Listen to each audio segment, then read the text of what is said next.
Assalamualaikum warahmatullahi wabarakatuh. Oke semuanya, perkenalkan nama saya Muhammad Rayyan dari Prodi Ekonomi Syariah Fakultas Keislaman.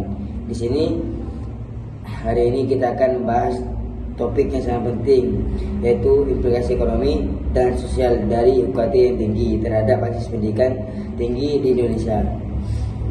UKT atau yang disebut uang kuliah tunggal adalah sistem pembayaran kuliah yang bertujuan untuk menyederhanakan dan menyesuaikan biaya pendidikan dengan kemampuan ekonomi keluarga.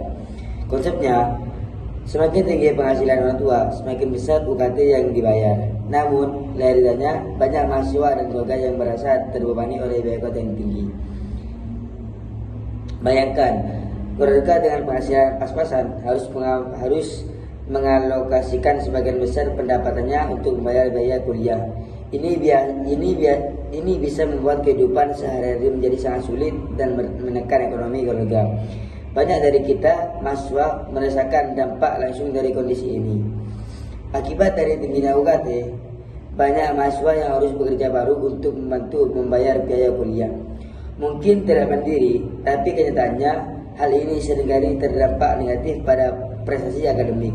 Waktu dan energi yang seharusnya digunakan untuk belajar dan berpartisipasi dalam kegiatan kampus harus digunakan untuk bekerja. Akibatnya kualitas pendidikan yang kita terima menurun. Selain dampak ekonomi, tingginya UKT juga berdampak sosial. Pendidikan seharusnya menjadi alat untuk memutus rantai kemiskinan.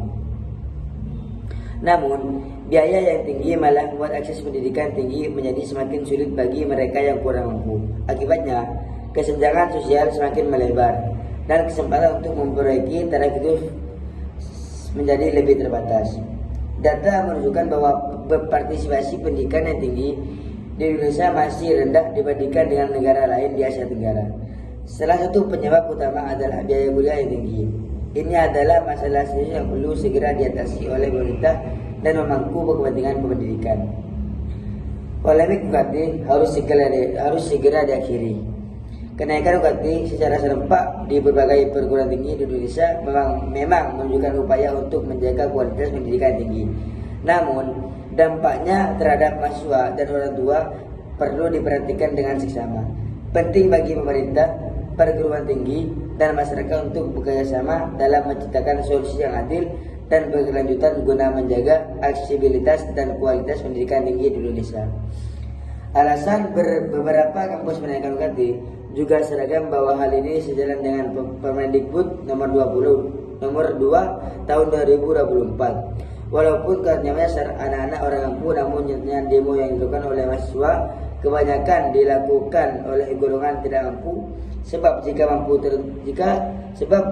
tentu saja mereka tidak akan turun ke jalan memprotes kenaikan tersebut.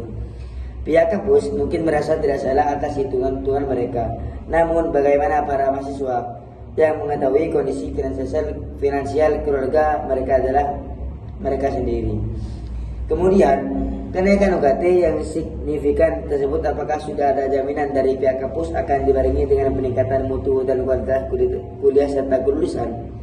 Jika tidak, maka tidak usah ada kenaikan UKT.